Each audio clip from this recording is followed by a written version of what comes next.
right, we're here with Jesse Johnson. Jesse, you're one of the horseshoers that putting shoes on a lot of these horses.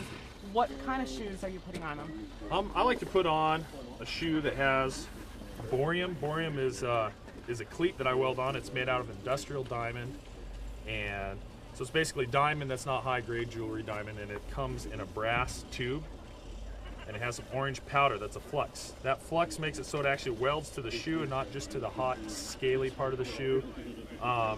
If you take a look here, you can actually see the chunks of diamond. Right. The brass tube that it's in is the connector. It brazes or welds on the diamond to the shoe.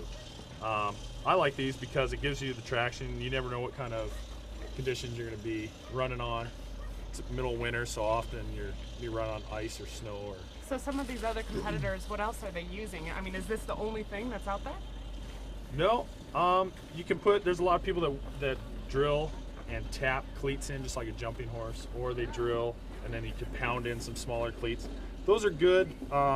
They're a little aggressive for a lot of horses.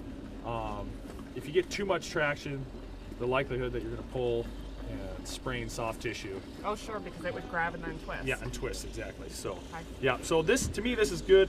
On certain horses, you might add a cleat just right on the inside, so when you're running left, you know you're going to be running left, you might put one here just because when this part and this part hit, and he turns like that, there's no traction. So I do that for a couple horses, mostly just my own. So tell us a little bit about the pad, because that's not usual for a horseshoe. Yeah, so in the summertime, you're not going to have this pad on.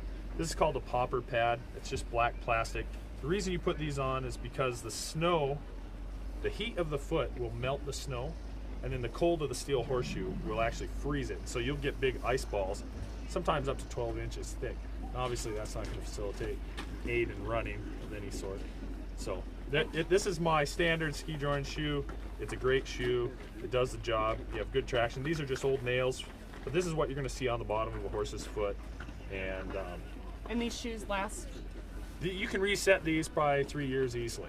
This industrial diamond, because it is actual diamond, is extremely hard, and it prolongs the life of the shoe, and you keep the same amount of traction you've had year after year. So we've been talking to some other people here ski touring, and some are saying that they spray oil or some ham butter. What do you? Yeah, I'm going to start selling some of that. Yeah. It's going to be expensive. No, I definitely don't think it works. Okay. I think you can do whatever you need to do, whatever you think would work.